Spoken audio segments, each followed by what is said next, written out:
Corinthians!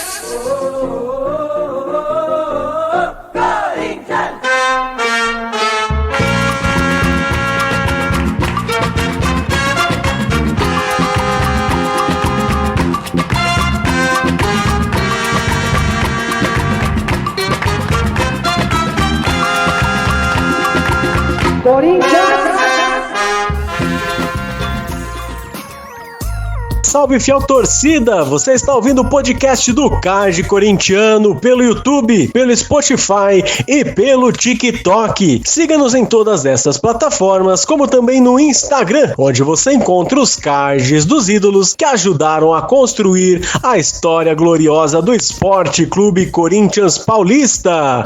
E o episódio de hoje está saindo justamente no Dia das Mães. Por isso, a equipe do Card Corintiano deseja a todas as mães, em especial as corintianas, um feliz Dia das Mães repleto de amor, saúde e vitórias. Ser uma mãe corintiana é ensinar desde o berço o que é lutar até o fim. Nosso respeito e admiração a todas vocês que carregam no peito o escudo e no coração a missão de formar novas gerações de loucos e loucas por ti, Corinthians!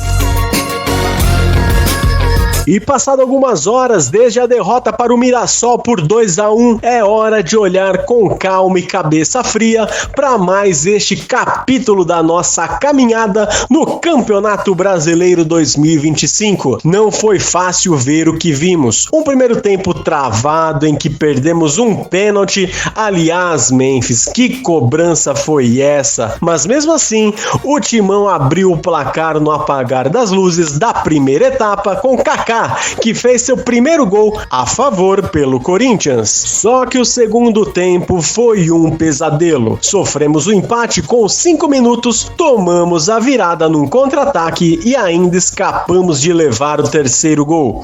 O time se perdeu e o torcedor sentiu. A defesa falhou. A recomposição foi lenta. A reação quase inexistente.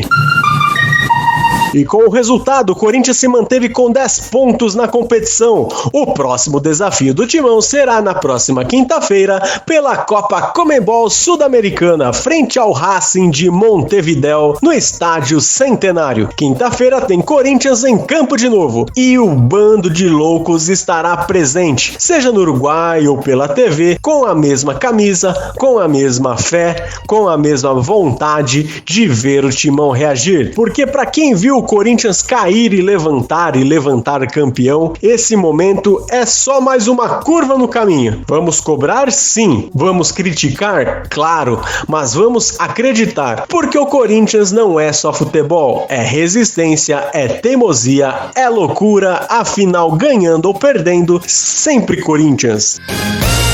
E agora é hora de girar nossa equipe de comentaristas do Card Corintiano. Vamos esmiuçar mais essa atuação abaixo do esperado de nosso Coringão pelo Campeonato Brasileiro. E para começar, vem chegando Gustavo Jonas, o homem que nem a baleia quis.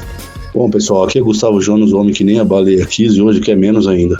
Não é isso, tivemos um jogo pavoroso, mais um jogo pavoroso que parece que os nossos atletas escolhem o dia que querem jogar. Eu acho que não sei se isso foi o principal ponto, se esse foi o principal ponto, mas perdemos um pênalti com o Memphis Depay de uma forma, sabe, que dá até vergonha. Eu não sei o que falar, né? Como eu disse para meus amigos, o líder do grupo vai bater um pênalti daquela forma, o que será que o resto do grupo vai pensar, sabe? Quando você é o líder, você tem que tomar a frente e fazer o que é designado a você. Bom, falando isso, o Memphis Depay me bateu um pênalti ridículo, ele me recuou uma bola, né, para o nosso ex-goleiro, o Walter, né, me recuou uma bola e não vou dizer que o jogo daí para trás estava bom, porque não estava, a gente quase tomou um gol, né, numa bola que o Mirassol chegou à linha de fundo, cruzou para o meio da área, o cara em cima da linha bateu para fora, né, isso foi um pouquinho antes do pênalti.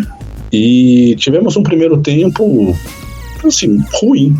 a gente foi dar um chute no gol, que foi o lance do pênalti com o Coronado, sei lá, com 35, 38 minutos, eu não sei o certo, e não voltamos pro segundo tempo, né?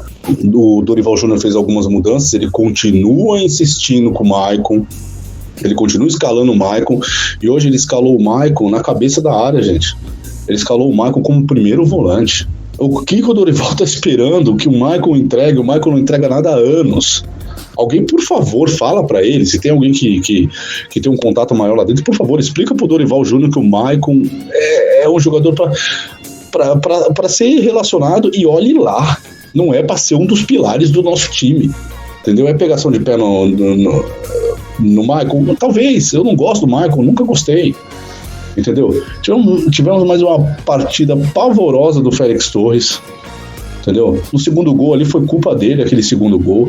Tivemos uma partida pavorosa do Mateuzinho, que não acertou absolutamente nada. A bola não chegou no pé do Memphis, tanto é que ele estava voltando para tentar buscar jogo, e parece que a gente sem o Garro não é um time, porque a gente não tem elenco. E parece que, de novo, o nosso time, ele escolhe as partidas que joga, ele simplesmente escolhe. Sabe, se tá fora de casa, parece que eles falam, gente, foda-se, ó, não vamos correr não. Sabe? Quando a gente tiver em Itaquera, a gente dá uma corrida a mais, aí a gente mostra, sabe? A torcida esquece rápido, mas a gente não esquece não, sabe? É um time de um jogo bom e 5 ruins. Gente, cadê aquele time contra o Internacional? Por que a gente não pode jogar daquela forma fora de casa? Sabe? Se nem o ex-técnico da seleção consegue arrumar isso, então eu não sei mais o que fazer. Sabe? Porque, obviamente, a gente não pode mudar um time inteiro. Mas a gente pode contratar no meio do ano e tentar mudar um pouco a postura desse time. Porque os nossos jogadores de imediato não têm reserva, nenhum deles. Então eles jogam tranquilos, jogam quando querem. Quando esses jogadores tiverem uma sombra, se nós fizermos uma boa janela do meio do ano, aí sim. Um grupo sem competitividade não existe. Bom, nós ainda tomamos um gol, né, no final, que eu nem estava mais vendo o jogo. Desculpa, gente, eu larguei aos 40 e tanto eu larguei, entendeu? Eu falei, eu não vou assistir mais, sabe? Eu nunca tinha feito isso, mas essa leseira, ela vem acontecendo no Corinthians numa série tão grande que eu não aguento mais, sabe? Sinceramente, eu não consigo. Eu aguento ver o Corinthians perder, entendeu? Mas com afinco, sabe? Naquele jogo que a gente meteu bola na trave, que a bola não entrou, mas o Corinthians perder nessa leseira que eu tô vendo, não dá. Gente, sinceramente, isso não é nosso, isso não é nosso DNA, gente. Então eu tô aqui consternado, eu não sei o que dizer. Mais um jogo pavoroso do Corinthians, mais um jogo que no segundo tempo a gente não entrou em campo. Ainda tentaram fazer alterações, ainda entrou o Carrijo, entrou o Yuri Alberto, né? Eu não sei o que ele quer com o Alex Santana também, enfim, né? O Thales Magno é aquela coisa, né? Se o Thales Magno receber a bola de costas, ele não faz nada, ele toca pra trás. Breno Bidon, mais um jogo horrível. E é isso, tá aí a minha análise pra vocês. Um grande abraço de Gustavo Jonas, o homem que nem a baleia quis, imitando Lagartixa Albina. Vai, Corinthians! Você ouviu Gustavo Jonas, comentarista do Card corintiano, o homem que nem a baleia quis. Agora, mais um comentarista de nosso Scratch, como diriam os radialistas de antigamente, Mário Vale. Solta a voz, Marião! Noite, madrugada, dia, tarde, para você que ouve esse podcast de Dia das Mães, em que o Corinthians perdeu para o Mirassol por 2-1 de virada em Mirassol. Por que eu começo assim? Porque eu não tô feliz, cara, entendeu? Desculpa, eu não vou aqui ser polido, eu não vou aqui ser educado, mas quero levantar pontos com vocês sem grito, sem desespero, sem terra arrasada, mas quero debater alguns pontos com vocês. O Corinthians foi a campo hoje com Hugo, Mateuzinho, Félix Torres, Kaká Angileri, Ranielli, Maicon, Breno Bidon e Coronado, Memphis e Romero como capitão, aonde o time do Corinthians tinha uma expectativa de uma boa partida, uma vitória, que pode até não ser de goleada, mas esperava-se uma vitória do Corinthians hoje em Mirassol. O Corinthians que enfrentou seu ex-goleiro Walter e que foi protagonista de um dos principais, se não para mim o principal lance da partida. É anotado um pênalti para o Corinthians. O Memphis pega a bola, se prepara para bater e na hora de cobrar, ao invés de ele bater com, no meu modo de ver, seriedade, alto, sem chance para o Walter, ele tenta cavar. E ao tentar cavar, o Walter se recupera, consegue defender e no rebote o Memphis não faz e aí vira uma confusão generalizada e o Corinthians perdeu ali a chance de abrir o placar. Logo depois, quase no fim do jogo, o Memphis cobra escanteio, o Kaká sobe mais alto que todo mundo e faz 1-0. E até então, toda aquela raiva que a gente estava sentindo pelo fato do Memphis ter cobrado o pênalti de forma bizonha, se aplacou com o gol do Kaká. Mas eu quero trazer um tema aqui para vocês. O Memphis, ele agiu certo de cobrar o pênalti dessa maneira? Ou melhor, ele agiu errado ao cobrar o pênalti dessa maneira? Qual que é a visão de cada um de vocês? No exato momento que ele perdeu o pênalti, eu linkei imediatamente com o pênalti extremamente mal batido do Alexandre Pato. E lá atrás, eu voltei lá em 1998, no jogo do Corinthians contra o Sport, onde o Luxemburgo ficou uma arara com o Marcelinho Carioca, que eu tive a oportunidade hoje de trocar 2D de prosa, quando ele bateu o pênalti, não cavando, mas aquele estilo que a gente chamava lá de jalminha, onde o jogador só encosta o pé na bola, ela vai mansamente rolando no meio do gol. E aí o Corinthians conseguiu ganhar aquela partida de Sport com 2 gols dele, né? Um golaço de falta e esse gol de pênalti que foi taxado até pelo gigantesco Luciano do Vale como golaço, e pra mim é mesmo. Mas o Luxemburgo ficou muito bravo com o Marcelinho por causa dessa cobrança. E ele tem uma frase muito forte, uma cobrança mesmo em relação ao Marcelinho, porque ele fala, se ele perde, ele vai ser cobrado. Tem que ter responsabilidade. Ele cobrou assim porque ele tem qualidade para fazer. E eu não vou aqui nunca colocar no mesmo patamar o Memphis Depay e o Marcelinho Carioca. O Marcelinho, para mim, é o maior gênio que jamais existirá outro igual, que cobre pênalti, falta como ele. O Marcelinho tinha um amplo repertório de cobrança de falta. Ele não era datado. Ele tinha sutileza. Ele, da mesma maneira que ele tinha chutes extremamente fortes, potentes, perigosos, venenosos. Ele tinha um amplo repertório contra os goleiros. Era 3 dedos, era mais no jeito, às vezes mais na força. Basta você ver os gols que ele fez, que muitas vezes culminaram em títulos pro Corinthians. Agora o Memphis, não sei, eu puxo aqui na memória, tento fazer um esforço. Quantas vezes o Memphis cobrou esse tipo de pênalti pela seleção da Holanda? Dessa maneira. Quantas vezes o Memphis teve êxito cobrando pênalti assim? É esse o debate que eu quero trazer para vocês. Porque o meu problema não é o Memphis cobrar o pênalti cavando. O Louco Abreu fez história cobrando pênalti assim. Só que era o Louco Abreu e era o estilo do Louco Abreu de bater o pênalti. Marcelinho repete esse estilo de cobrança que eu citei há pouco para você num jogo importantíssimo contra o Santos no mesmo Campeonato Brasileiro de 98. A justificativa que ele dá é: o Zete sabia o canto que eu cobro, então eu só tinha uma alternativa, cobrar dessa maneira, e ele consegue êxito contra o Zete. E mais uma vez ele irrita o Luxemburgo, porque na cabeça do Luxemburgo na época, o pênalti tem que ser cobrado com mais seriedade, digamos assim. Entendam como quiser, eu também fecho com o Luxemburgo nesse ponto. Mas eu não discordo e não abomino os jogadores que cobram com cavadinha, desde que obtenham êxito. Porque se o jogador perde, ele fatalmente vai ser cobrado. Ele fatalmente vai dar à equipe que recebe esse tipo de cobrança, a equipe adversária, um combustível a qual ela não precisava, a qual ela não tinha que ter esse direito, porque você tá ali, um pênalti, cara, faz o pênalti, dá um bico no meio do gol, dá uma pancada seca no canto ou no alto. Ah, mas o cara também pode perder? Pode, mas qual que é a probabilidade do jogador perder maior? Com cavadinha ou cobrando de uma forma mais séria, vamos dizer assim, buscando as partes mais altas do gol? Ah, mas era o Walter, ele é alto, ele tem boa elasticidade, ele tem boa envergadura, então o ideal talvez seja surpreender e cobrar com cavadinha. Eu não sei. Esse tipo de lance me remete àquela frase, né, que a gente está cansado de ouvir no futebol. Se acerta, é bestial. Se erra, é besta. Então, ficamos nessa e nós fomos besta hoje. E o Corinthians não teve força nem para manter 1-0 e muito menos para buscar no mínimo um empate. No mínimo. Era o mínimo que eu esperava do time do Corinthians. Que tivesse força, que tivesse hombridade, que o Memphis colocasse a bola debaixo do braço e falasse assim: eu cometi o erro, eu vou ajudar a resolver.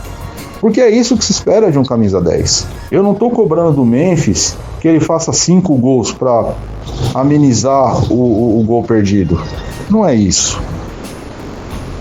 Mas eu espero que ele chame para ser responsabilidade como camisa 10 que ele é. Ele colocou o Corinthians nessa situação quando ele cobrou o pênalti dessa maneira. Se ele mete caixa no 1-0 na cobrança de pênalti e depois ajuda o Kaká a fazer e o Corinthians vai para o segundo tempo com 2-0 na bagagem, o jogo estava praticamente morto. O Mirassol podia fazer 2 gols, o Mirassol podia, mas era muito mais fácil o time do Corinthians fazer o terceiro do que o Mirassol empatar. A gente precisa também ter um pouco de seriedade na hora de analisar determinadas coisas. Eu não consigo achar isso certo. Se faz, mesmo que ele fizesse, eu ia falar assim: olha, mas se ele perder, seria um risco danado pro time do Corinthians, porque você traz o adversário para si. E foi o que aconteceu. E sabe o que foi pior? O castigo veio a galope, o gol da virada foi um golaço por cobertura. Mas aí você não vai condenar? Os caras fizeram. Pior para nós. Como seria pior para ele se o Memphis tivesse feito? A diferença é, o Memphis não fez e os caras fizeram. Parabéns pros caras. Quem que volta com a derrota na bagagem? Nós ou eles? Então a gente precisa analisar. A gente precisa ter consciência do que esse tipo de lance pode acarretar. E eu espero que o Memphis, como camisa 10, como referência, como um cara que está aí para ser o principal jogador do time, que ele repense a atitude dele e aprenda. Se ele quiser continuar cobrando dessa maneira, então que treine. Treine mais um pouco. Porque foi fazendo isso que o Marcelinho Carioca virou o que ele é. O maior cobrador de faltas do futebol brasileiro e que saiu do mundo. Agora, não é fazendo graça na hora do jogo que o Memphis vai se tornar esse tipo de jogador. Se esse é o estilo dele cobrar, eu vou pegar o mesmo estilo do Louco Abreu na hora de cobrar pênalti. Ótimo, então assuma quando perder. Chame para si a responsabilidade. Bata no peito e fala: a culpa é minha. Eu perdi o pênalti. Eu mereço todas as críticas. E estou aberto a elas e vou aprender. Porque a gente vai cobrar. Porque tem que ser cobrado. Porque se fosse o Coronado, se fosse o Breno Bidon, fosse qualquer outro jogador que perdesse o pênalti cobrando dessa maneira, a gente cobraria. Então por que eu não vou cobrar o Memphis? Mas tá tudo certo, ele tentou. Eu ouvi isso. Ele tentou. Não consigo enxergar assim. Não consigo. O Corinthians hoje foi uma mãe e deu um belo presente pro time do Mirassol. Um belo presente pro time do Mirassol. Um jogo onde o Corinthians poderia voltar tranquilamente com 3 pontos na bagagem, uma posição mais confortável no Campeonato Brasileiro, e agora volta com essa traulitada na cabeça. Mais uma dor de cabeça pro Dorival, que na minha visão não teve culpa. Mas ele tirou o Memphis, o que você queria que ele fizesse? Deixasse o cara de castigo até o fim do jogo? Penso que assim funciona. Ele tem que ter liberdade de tirar qualquer jogador, de que ele entenda que não está produzindo aquilo que ele acha que é necessário para o time vencer. Seja o Memphis, seja o Yuri, seja o Hugo, seja quem for. O treinador tem que ter liberdade para mexer no time. Ele não pode ter, intocável, não, esse cara não pode sair. Se é assim, fica difícil. Porque quando tira, reclama. Quando não tira, reclama também. Eu, zero críticas ao Dorival. Eu acho que ele fez o que dava para fazer. E levou a campo, mais uma vez, o time que tinha condição de levar. O cobertor é curto, a gente já sabia disso da época do Ramon. E ele não ficou melhor porque o Dorival chegou. Bobo de quem acreditou que o simples fato do Dorival ser o treinador do Corinthians acabaria com todos os problemas do time. problema não era o treinador. O problema é o cobertor ser curto. E quando coisas desse nível acontecem, ele encurta um pouco mais. E a gente está cansando de passar frio. Eu acho que o Corinthians ele não tem o pior elenco do mundo, ele não tem um time para brigar por meio de tabela, ele tem um time para brigar com os maiores. Mas precisa de reforço. E as coisas precisam ser levadas a sério. Quando tem esse tipo de oportunidade, eles marcam pênalti, tem que cobrar e tem que tentar converter da melhor maneira possível. Não cobrando com esse tipo de pênalti no jogo 0x0. Se o jogo tiver 5x0 pro Corinthians e o Memphis dar uma dessa, eu vou falar, tá 5x0, tá, paciência, a gente até entende. Tentou uma coisa diferente e não deu certo. Mas o jogo tá no 0x0, poxa, me ajuda. Eu não consigo. Eu estaria muito, se eu fosse o Dorival, eu estaria muito bravo com o Memphis, muito bravo. E a conversa no vestiário, a cobrança seria enérgica, seria do tamanho que ele merece. Mas, agora vamos juntar os cacos, vamos reorganizar a equipe da melhor maneira possível, tirar essas coisas como aprendizado, evoluir, sem ficar de frasezinha de efeito no Instagram. Cada um que busque a sua parcela de responsabilidade, assume e tente melhorar. E vamos para a próxima. É o que tem que fazer. E buscar os 3 pontos no próximo jogo. Não tem o que fazer. É aquela velha história. É o jogo da vida. Todo jogo. Contra o primeiro ou contra o último colocado. É o jogo da vida. Então, é o que nos resta, é o que faremos. Desculpa o tom mais nervoso, um tanto quanto revoltado, mas eu não consigo vir aqui e fazer uma resenha de pós-jogo amenizando determinadas situações. Dito tudo isso, não digo que o maior culpado foi o Memphis, mas ele colaborou bastante para que o Corinthians não voltasse de Mirassol com os 3 pontos. Se você gostou dessa resenha, deixa seu like, compartilha aí nos seus grupos de Coringão, compartilhe nas suas redes sociais, ajude a levar o nome do card corintiano para cada vez mais corintianos, e vai Corinthians! Tá aí o desabafo de Mário Vale, comentarista do Card corintiano. Vamos encerrar nosso giro de análises com Samir, ou Andrade. Vem pra campo, Samir! Salve, salve, família corintiana, ouvintes do Card corintiano, salvem o Corinthians. Amigo Guilherme do Prado e demais amigos do Card corintiano, eu tenho duras críticas a fazer ao time do Corinthians após o resultado de ontem.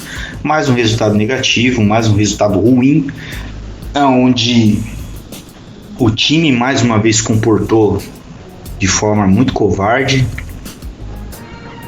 Alguns líderes, olha, torcedor corintiano, alguns líderes, e esses líderes não merecem ser poupados, devem ser avaliados com muito rigor pelo torcedor corintiano. Esse torcedor corintiano que nos últimos anos, né, tem imitado os torcedores rivais, né, tem repetido, né, aquilo que os torcedores rivais têm feito do outro lado,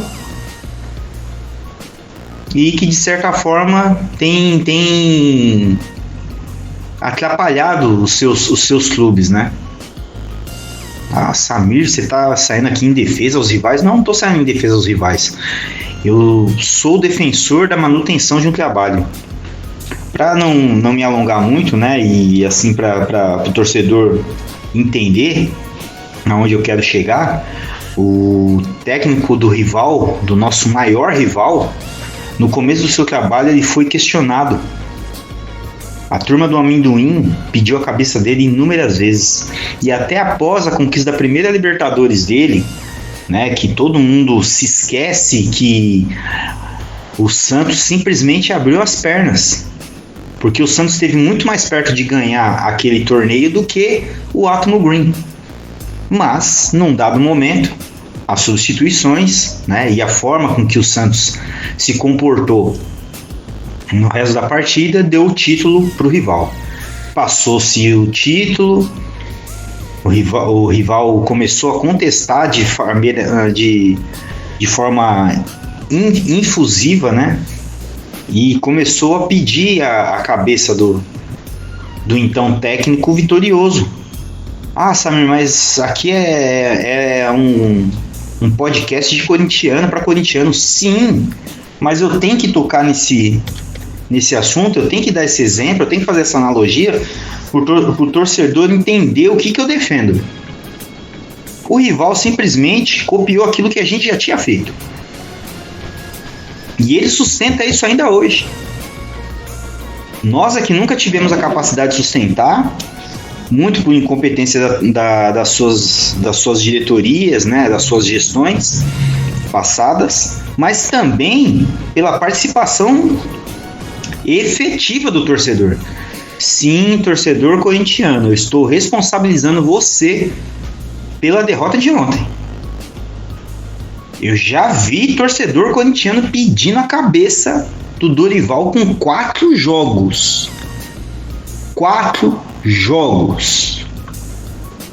Sim, é cedo pra gente exigir tanto do Dorival. E também é cedo pra gente achar que ele ia chegar, né, ia fazer esse time jogar por música. Né? As inúmeras vezes que eu contestei quando o torcedor corintiano pediu a cabeça do Ramon Dias e de tantos outros técnicos, tá? Eu não vou ficar aqui repetindo o que eu já falei outrora, mas o torcedor, eu acho que na cabeça do torcedor, né, quando ele coloca uma ideia fixa na cabeça de tem que mandar o técnico embora, que o problema do time é o técnico, talvez na cabeça dele a nova comissão técnica vai vir com Courtois no gol, com Vasquez na lateral direita, né? Com Asensio na zaga, né? Talvez vai vir o Martínez do Barcelona como zagueiro central, né? Talvez venha o Martínez também, Martim, lateral esquerdo do Barcelona, né? Talvez vai vir o Sebadios no meio campo, o Valverde do Real Madrid. Eu acho que é essa a ideia que o torcedor corintiano tem quando ele exige e ele pede a cabeça da comissão técnica. Talvez na cabeça dele, né? A nova comissão técnica vai chegar com Lamine Yamal, com Rafinha, Mbappé, Vini Júnior. Talvez na cabeça do torcedor é isso que ele entende de uma troca. Ele se esquece que o novo técnico vai ter que lidar com Alex Santana, com Bidu, com Hugo, com Félix Torres, Kaká, com o Ranieri, que tem horas que ele faz partidas brilhantes que a gente faz elogios dos mais exagerados, como se ele fosse um puta de um fenômeno no meio campo. E aí depois ele faz partidas merda, como as últimas que a gente tem assistido, tem acompanhado o Corinthians. E o nosso camisa 10? Ah, esse daí, eu vou falar um negócio pra você, viu? Na época foi muito discutido, eu ouvi várias, né, opiniões, alguns torcedores a favor, outros contra, alguns achavam que era frescura, alguns achavam que não tinha nada a ver, alguns até falavam assim, o que importa é o escudo, não tem nada a ver com a camisa 10, não tem nada a ver com o que tá nas costas da jaqueta. Olha, pode não ter muito a ver nos dias de hoje, tá? Pode não ter muito a ver nos dias de hoje, mas a gente está falando de uma camisa 10 que sempre foi bem representada, tá? Até o Jadson, que talvez foi o menor representante a nível significativo, tecnicamente falando, mas representou. O próprio Roger Guedes representou bem essa camisa 10. E o que dizer do nosso camisa 10 hoje? O que dizer do nosso camisa 10? Que fez questão, estava em contrato. O nosso camisa 10 saiu com uma metralhadora giratória detonando a comissão técnica passada. E muitos torcedores foram no barulho. Não, o nosso camisa 10 está certo. Afinal, ele é o craque do time. Ele é o pica grossa. Então é ele que tem que fazer o negócio acontecer. Só que ele está sendo atrapalhado pelo técnico. Então ele está certo em pedir a cabeça do técnico. E aí chega a nova comissão técnica, né? E eu insisto, o torcedor corintiano achou, talvez na sua cabecinha, né, de forma eloquente, que a nova comissão técnica viria com esses nomes que eu citei, dos dois clubes que estão fazendo o derby espanhol agora, nesse exato momento. No intervalo tá 4-2 pro Barcelona. Cara, eu não tenho muito o que falar do Hugo Souza, goleiro, mas eu tenho certeza que se fosse o Donelli, parte da torcida estava execrando o garoto agora. Não tem o que falar do Dorival com 4 jogos, mas eu já ouvi torcedor corintiano pedindo a cabeça dele com 4 jogos. Acho que é muito cedo pra gente já, né, continuar o nosso modus operandi, e é por isso que eu tô responsabilizando o torcedor. O nosso rival nos copiou, trabalho esse que nós fizemos brilhantemente de 2008 até 2013, e só não foi mantido durante mais tempo, porque o Corinthians é assim: ou você manda a comissão embora, ou você desmancha um time que está dando certo. O Corinthians não consegue manter os dois juntos durante muito tempo. Isso acabou se repetindo em 2015. Alguém aqui tem dúvida que se a gente mantém, pelo menos no primeiro semestre de 2016, o time campeão brasileiro, melhor em todos os quesitos no campeonato, alguém aqui tem dúvida que nós não conquistaríamos de novo a América? Mas infelizmente nós sabemos a história, né? Como que as coisas funcionam no Corinthians. E nos últimos anos a torcida corintiana, que eu estou responsabilizando pela derrota de ontem, tem colaborado bastante. Porque a torcida corintiana está impaciente que nem a turma do amendoim. Ramon Dias foi mandado embora, desligado do clube, com 8 meses de trabalho. 8 meses. Porque a culpa é única e exclusivamente do técnico pro torcedor corintiano. Foi o Dorival que pediu pro Memphis bater daquela forma o pênalti de ontem, totalmente displicente, como se o Corinthians já estivesse ganhando de 3-4-0. Eu duvido que um técnico, por todas as críticas que o torcedor faz, que o torcedor é entendedor de tudo hoje, né? Porque ele vê comentário aqui e ali, ele vê um especialista falando, mas é um estrategista que tá no podcast falando como que o time deve jogar, qual a melhor formação tática, e o torcedor hoje está muito antenado, ele sabe de tudo, e tudo ele tem razão. Eu tenho certeza que nem Ramon Dias, nem Dorival hoje treina para os caras tomarem decisões equivocadas dentro do campo de jogo.